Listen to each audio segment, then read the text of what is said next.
Hola queridos hermanos, ¿cómo están? Dios les bendiga. Bienvenidos a todos. Bienvenidos también a aquellos que nos están acompañando en este tiempo también de prédicas. A los amigos, hermanos de otras congregaciones también. Bienvenidos a este tiempo de meditar en la palabra del Señor. Hoy he titulado a esta prédica Maranata. Y sabemos lo que significa. Sabemos que es una palabra que nos remite a la venida del Señor. Pero para poder desarrollar lo que quiero hablar en este día, vamos a leer una parábola que son de las denominadas parábolas del reino. Y esta parábola es la parábola de la red, que la vamos a encontrar en Mateo capítulo 13, desde el versículo 47 al 50. Y dice así: Asimismo, el reino de los cielos es semejante a una red que, lanzada al agua, recoge toda clase de peces. Una vez que se llena, la sacan a la orilla y los pescadores se sientan a echar el buen pescado en cestas y desechan el pescado malo. Así será al fin del mundo. Los ángeles saldrán y apartarán de los hombres justos a la gente malvada, y a esta gente la echarán en el horno de fuego. Allí habrá llanto y rechinar de dientes. Bueno, esta es una de las parábolas que se conoce y se denomina una parábola del reino.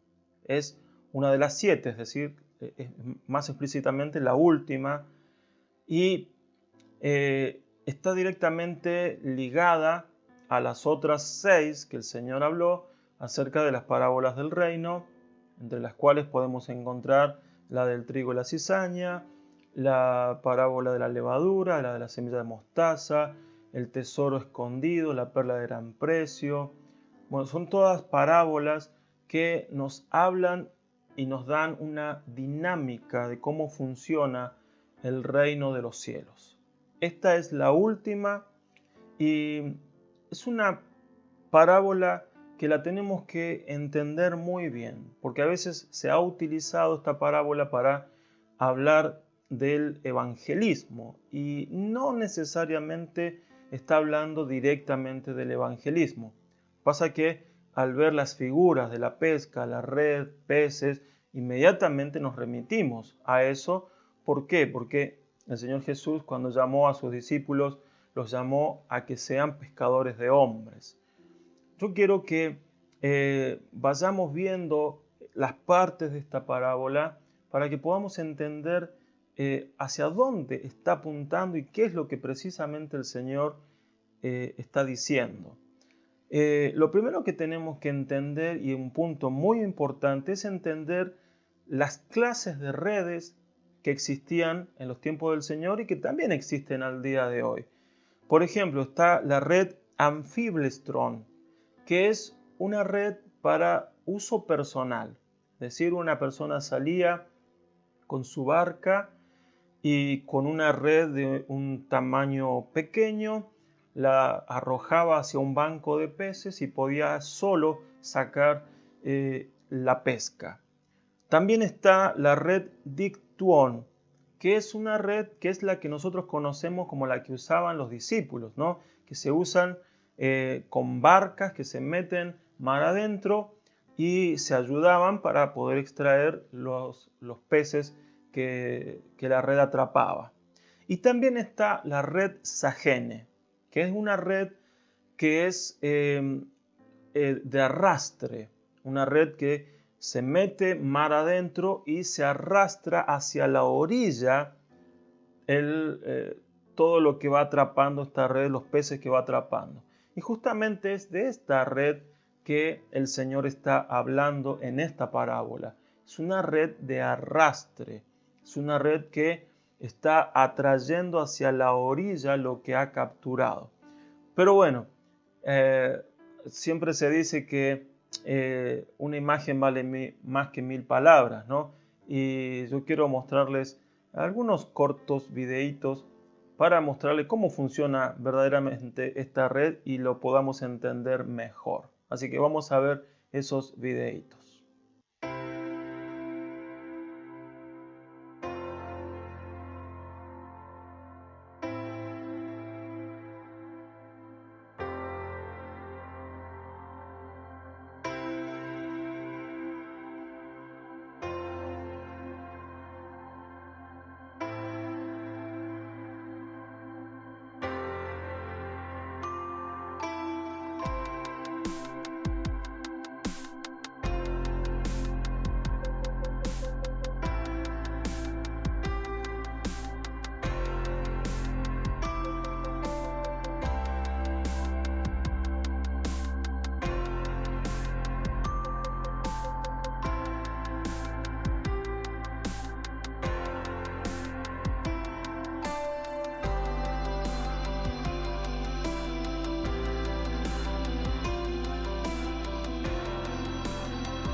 Bien, muchos predican interpretando esta parábola como una parábola evangelística, lo dije hace un momento. No sé si es la mejor interpretación, pero tampoco es descabellado pensarlo de esa manera. ¿Por qué? Porque ellos dicen, los que interpretan a esta parábola de una manera evangelística, dicen que la red es la iglesia, es el evangelio que fue echada a la mar, ¿sí?, a las naciones, allá en el nacimiento de la iglesia, cuando el Espíritu Santo vino y le da inicio a la iglesia. Esta red fue echada y a través de los años, de los siglos, ha ido pescando. Y pescando peces buenos y peces malos. Y este es el argumento que tienen para decir que esta red ha pescado en lo que podríamos traducir cristianos buenos y cristianos malos. Este concepto no es tan descabellado. ¿Por qué? Porque es una realidad que vivimos hoy. Es una realidad en la cual muchos que se dicen ser cristianos se han cobijado bajo el título de cristianos, pero no todos necesariamente son cristianos como el Señor espera que sean.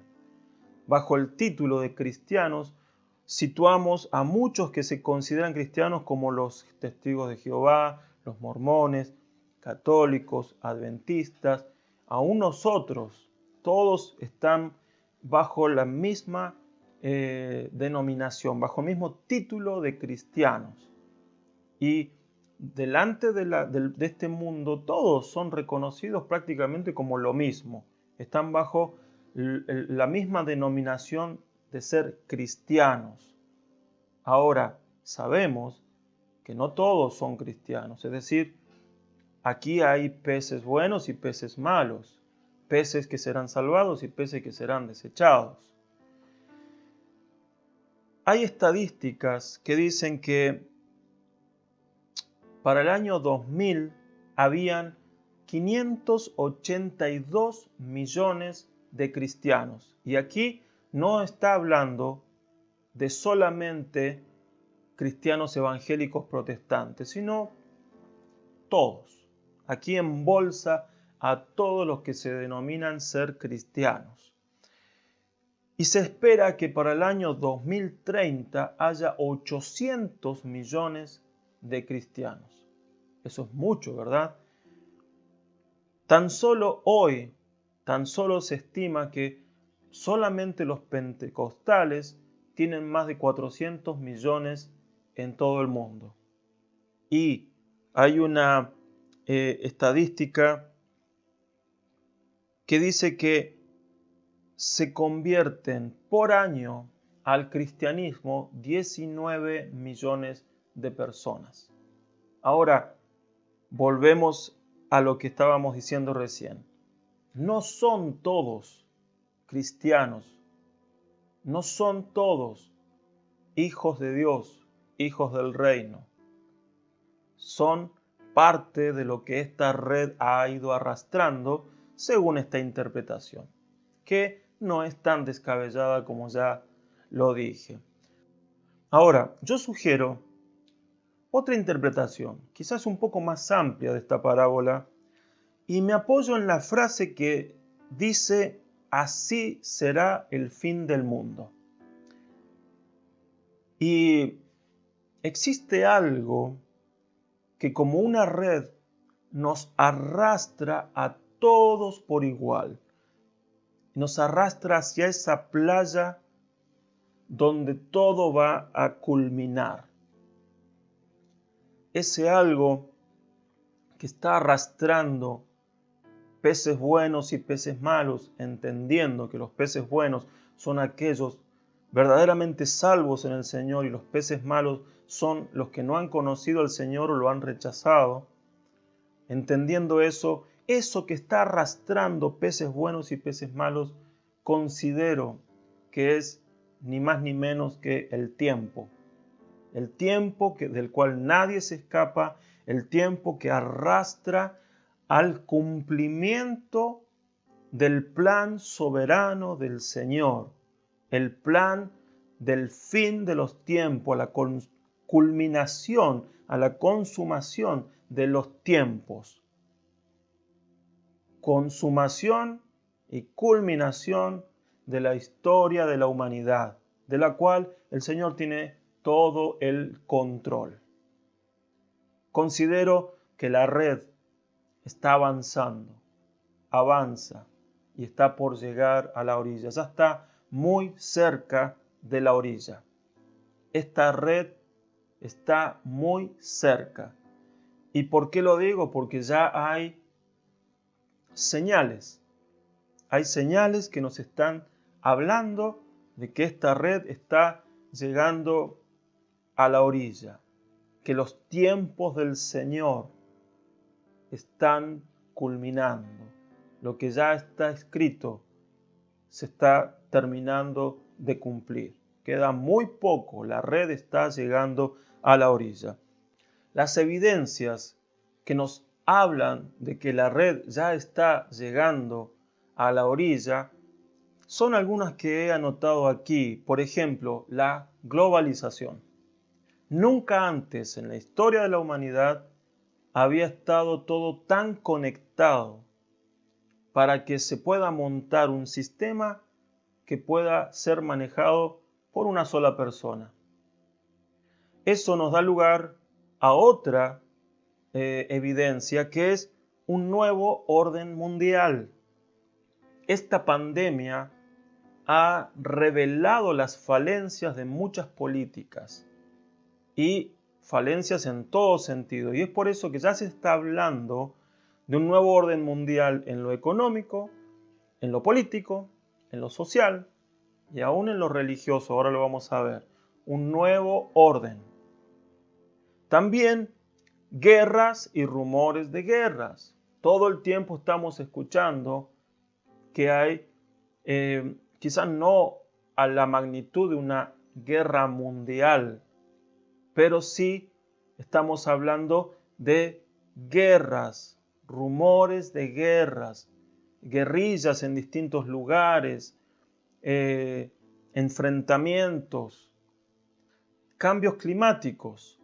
Los cambios climáticos se están evidenciando en todo el planeta y están dando cuenta de que algo está pasando. De hecho, catástrofes naturales se están viendo por todos lados. Y sin ir más lejos, esta semana allí en México hubo un gran terremoto que afectó muchísimo aquel lugar. También el surgimiento de una iglesia común a todos. Y estamos hablando de ecumenismo.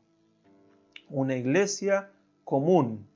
Una iglesia que se va a ir formando por muchas religiones. Y eso está profetizado también. El surgimiento de falsos apóstoles, falsos profetas, falsos maestros, falsos pastores y aún falsos hermanos. Se está viendo como nunca falsedad en lo espiritual. Y esto ya también estaba profetizado. Y el surgimiento de falsas doctrinas y doctrinas de demonios que también se nos habla en la palabra. Por eso tenemos que estar muy atentos. Tenemos que tener un discernimiento para poder saber identificar una doctrina errónea de una verdadera doctrina del Señor. Todo esto es tal como el Señor lo enseña en Mateo capítulo 24, que eran las señales previas a su venida.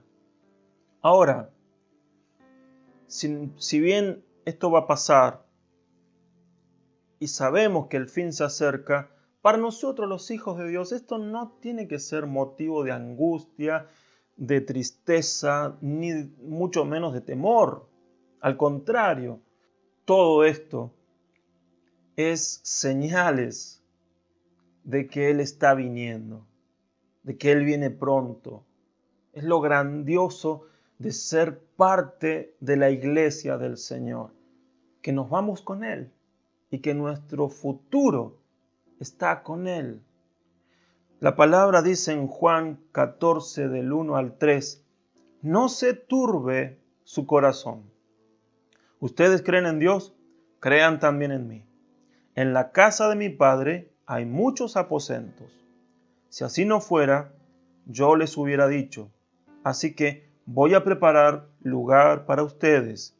Y si me voy y les preparo el lugar, vendré otra vez y los llevaré conmigo para que donde yo esté, también ustedes estén. El Señor Jesús dice, no se turbe vuestro corazón. No estén en amargura, ni en tristeza, ni en miedo. ¿Por qué? Dice, porque yo me voy, pero la promesa es que Él volverá.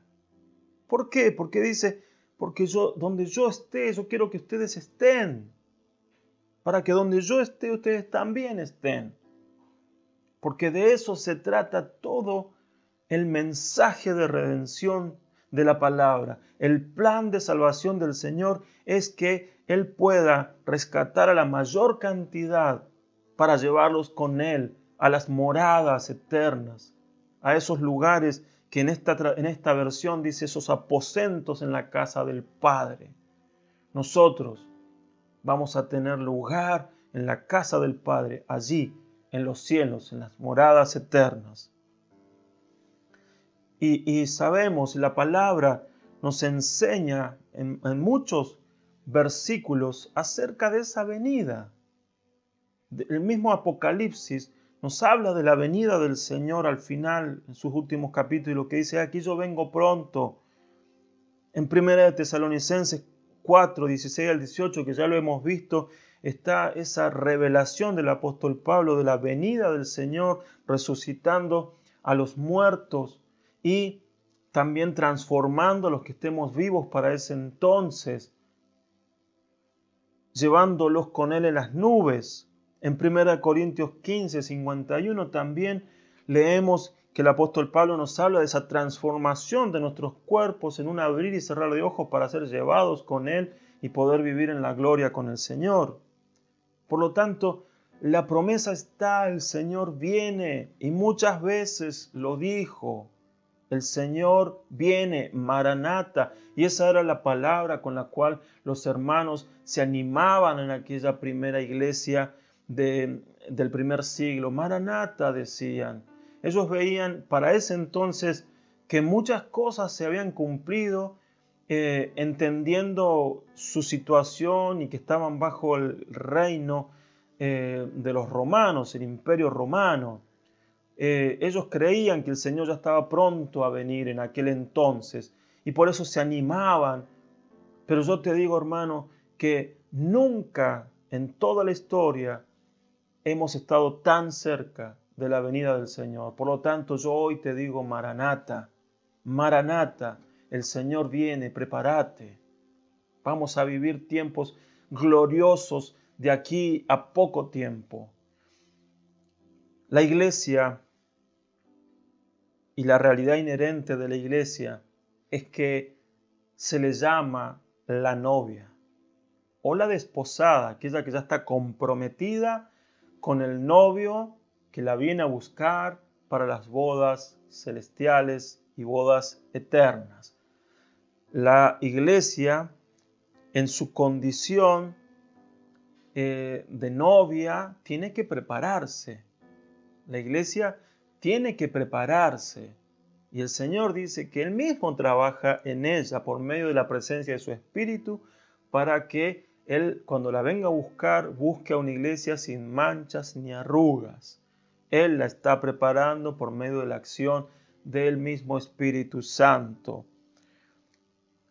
Las parábolas que nos hablan, y siempre que se habla de la venida del Señor, se habla de que viene de noche. Y esto no es algo literal, sino que está hablando de que va a venir en un momento en el cual el mundo estará sumido en tinieblas, en una situación de tinieblas, llena de tinieblas. Este mundo va a estar lleno de tinieblas, en una oscuridad terrible, y ese va a ser el momento de la venida del Señor.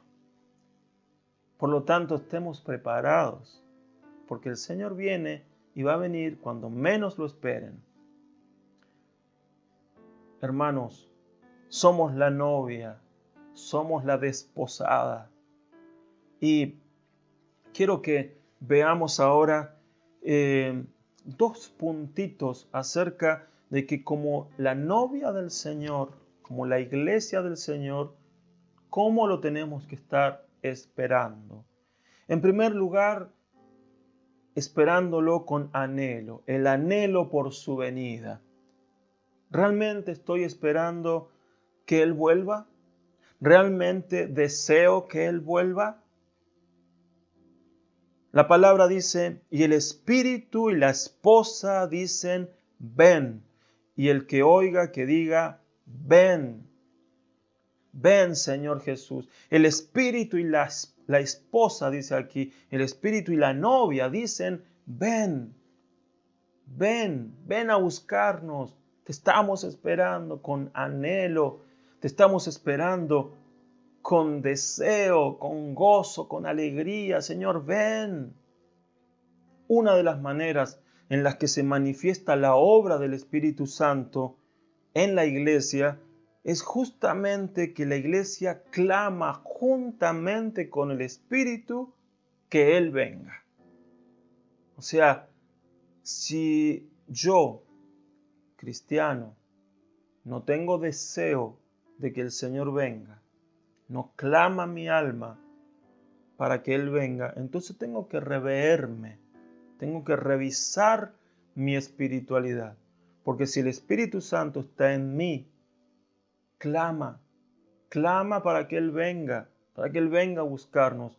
Por lo tanto, como el Espíritu está en la novia clama, el Espíritu y la novia dicen, ven, ven, Señor Jesús.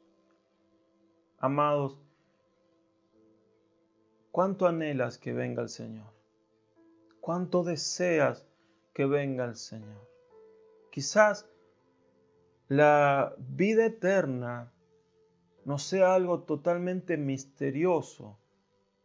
Quizás podamos hasta inquietarnos de pensar en una eternidad porque no nos entra en la imaginación, no hay manera de que lo podamos siquiera conciliar en nuestra mente de qué es la eternidad. Conciliar lo que vamos a vivir allá. Tenemos algo de la Escritura, pero no tenemos todo. Y quizás nos podamos inquietar acerca de eso, pero nunca nos tenemos que atemorizar. Nunca tenemos que estar distraídos tampoco de esto. El Señor viene y como Él viene y lo prometió, y si estamos en el Espíritu, también tenemos que clamar nosotros: ven, Señor Jesús. ¿Cuánto estás esperando al Señor? ¿Amas su venida? Porque la palabra dice que hay corona para los que esperan su venida. En 2 de Timoteo 4:8 dice el apóstol Pablo: por lo demás, me está reservada la corona de justicia, que en aquel día me dará el Señor, el juez justo, y no solo a mí, sino también a todos los que aman su venida. Fíjese que la corona de la que habla aquí es una corona de justicia, pero que se le dará a los que aman su venida. ¿Por qué? Porque es justo que esperemos la venida del Señor. Es justo que la anhelemos. Es justo que amemos la venida del Señor. Querido hermano, te animo a que puedas clamar día a día por su venida. Te animo a que le envíes a los hermanos una salutación diciendo Maranata. ¿Por qué? Porque eso nos hace estar enfocados no en lo que está pasando aquí, sino en lo que está pasando allí, en los cielos. Aquí en la tierra las cosas van a ir de mal en peor, pero ese no tiene que ser nuestro foco. Nuestro foco tiene que ser que nuestros ojos estén puestos en los cielos, así como los discípulos, cuando se fue el Señor, ascendió en las nubes. Dice la palabra que ellos se quedaron mirando las nubes y vinieron esos ángeles y les dijeron: así como le han visto irse, así Él también regresará. Estemos con la mirada puesta en los cielos, de donde vendrá nuestro Salvador. En los cielos, de donde es nuestra patria y a donde vamos. Estemos con la mirada puesta allá, en los cielos, no lo que está pasando aquí, ni en lo que empezará a pasar en este mundo. El segundo punto del que te quiero hablar es que tenemos que trabajar esperando su venida. Trabajando hasta su venida es este segundo punto. Porque no nos podemos quedar de brazos cruzados. El Señor espera que nosotros trabajemos. No se trata de aguantar. No se trata de esperar simplemente que venga e irnos con Él. ¿Por qué? Porque un hijo de Dios se debe manifestar a este mundo, debe mostrar su fruto, debe ser un siervo del Señor para este mundo. Por lo tanto, necesitamos ponernos en actividad y mostrar un servicio al Señor, pero bendiciendo a este mundo. Hay tanto por hacer. Hay tanto para hablarle a otras personas, para ayudar a otras personas, tanto por hacer en la casa del Señor.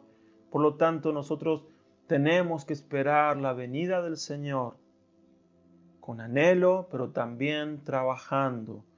Dice en Apocalipsis capítulo 22, 12, miren, ya pronto vengo y traigo conmigo mi galardón para recompensar a cada uno conforme a sus acciones.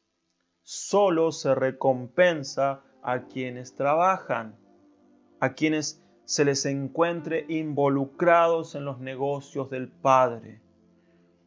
En 2 de Timoteo 2:15, el apóstol Pablo le aconsejaba así a Timoteo: procura con diligencia presentarte ante Dios aprobado como obrero que no tiene de qué avergonzarse y que usa bien la palabra de verdad. Procura presentarte aprobado como obrero que no tiene de qué avergonzarse. Vos y yo, hermanos, somos obreros del Señor. Y como obreros tenemos tarea, una tarea que Él nos ha dejado para que podamos realizar hasta su venida. Una tarea de la cual nos va a pedir cuentas. Ahora, si el Señor viene y nos encuentra y no hemos hecho lo que Él nos ha pedido que hagamos, tendremos motivo para avergonzarnos y motivos también para ser reprendidos por el Señor. Por eso, que el Señor nos encuentre sirviendo, que el Señor nos encuentre como obreros que no tienen de qué avergonzarse. En Mateo capítulo 25 tenemos allí lo que se denominan las parábolas de la parusía, las parábolas que nos hablan de esa venida del Señor. Y tenemos, por ejemplo, la parábola de las 10 vírgenes y también tenemos las parábolas de los talentos. Y en cuanto a lo que estamos hablando, la parábola de los talentos es una parábola que el Señor ha dejado para que entendamos este principio de servirle hasta su venida. Este principio de estar trabajando en lo que Él nos ha confiado para multiplicarlo, para que el reino tenga ganancias y para que cuando Él venga nos encuentre haciendo lo que Él nos dejó haciendo. La parábola de los talentos es una parábola a la cual el Señor le deja, un Señor, no está hablando específicamente del Señor Jesús, pero es la figura de Él, le deja a 3 obreros distintos montos de dinero, es decir, talentos, no talentos, habilidades naturales, sino talentos que eran montos de dinero. Y a uno le dejó 5, al otro 2 y al otro 1. Y todos ellos tenían que negociar esos talentos. Pero ¿qué pasó? El que tenía 5 negoció y lo multiplicó. El que tenía 2 negoció y lo multiplicó. Pero el que tenía 1 tuvo miedo. El que tenía 1 no negoció. Tuvo miedo siquiera de perderlo. ¿Y qué hizo? Lo enterró. Lo que el Señor le había dado, lo enterró. Y así como lo enterró, lo dejó hasta que volvió el Señor. Cuando volvió el Señor lo desenterró, se lo entregó, acá está tu talento. Y el Señor se enojó muchísimo. Lo trató de negligente, de siervo malo, porque ni siquiera quiso negociar lo que le fue dado. En el negociar siempre hay la posibilidad de la pérdida, pero también está la posibilidad de la ganancia. Los otros 2 sabían eso, la posibilidad de la pérdida y la posibilidad de la ganancia, y ganaron, pero tuvo miedo de negociar. Y esta parábola nos enseña que no tenemos que tener miedo de negociar con lo que el Señor nos ha dado. Te ha dado dones, te ha dado capacidades, te ha dado tantas cosas, recursos con los cuales tienes que negociar. ¿Para qué? Para que haya ganancias para el reino y el día que el Señor venga, vea que nosotros hemos estado trabajando, sirviendo y demos ganancias al reino. Hermano, no entierres lo que el Señor te ha dado, sino que ponlo a trabajar para que cuando el Señor venga encuentre las ganancias de ese servicio y galardonará tu servicio. Queridos hermanos, somos la novia. ¿Anhelamos su venida? ¿Cuánto lo anhelamos? ¿Cuánto amamos que Él venga? ¿Cuánto estamos esperando que Él venga? Como nos cuenta allí Cantar de los Cantares, la novia que espera al amado que viene saltando entre los montes y la novia que lo espera con tanto anhelo. ¿Estamos esperando al Señor así, que está viniendo? Yo espero que sí. que amemos su venida. Pero mientras Él viene, también te desafío, te exhorto, me exhorto a mí mismo a que estemos sirviendo, que estemos en el Señor sirviendo, multiplicando lo que nos ha dado, alcanzando a los perdidos, llevando al Señor a muchos también, sirviendo, ayudando a la gente, que son los sacrificios que al Señor le agradan, sirviendo en la casa del Señor, tanto por hacer, no específicamente en el edificio material, sino en la iglesia, su casa espiritual. Yo te animo a que este tiempo, a pesar de la pandemia y a pesar del aislamiento, sirvas al Señor y des ganancias al reino. Que Dios te bendiga. La red está llegando a la orilla. Que nos encuentre haciendo lo que tenemos que hacer. Vamos a orar. Señor amado, en el nombre de Jesús te doy gracias por tu palabra. Gracias por este tiempo que podemos estar, Señor, meditando en ella. Gracias porque tu palabra es clara. Tu palabra nos habla que la red está llegando a la orilla, Señor. Símbolo de que los tiempos para la humanidad, los tiempos del fin, están llegando. Y con ellos también tu venida, Señor. Tú estás llegando. Y estás viniendo por tu iglesia y estás viniendo a establecer tu reino eterno. Señor, yo te pido que como iglesia, como novia, como la desposada, nosotros, Señor, se despierte en nosotros un sentir de amor por ti, de tal manera que anhelemos esa venida tuya como nunca antes, que la novia se despierte y anhele de todo corazón esa venida. Como también, Señor, que se levante un pueblo que sabiendo que tú vienes, se pone a trabajar y a invertir en lo que tú nos has delegado, en lo que tú nos has confiado. Amado Señor, la red está llegando a la orilla, que como iglesia estemos preparados. Gracias te doy, Señor. Te bendecimos en el nombre del Señor Jesús. Amén. Bien, hermanos, Dios les bendiga y nos vemos en la próxima prédica, la próxima semana. Que tengan una semana muy bendecida. Nos vemos. Adiós.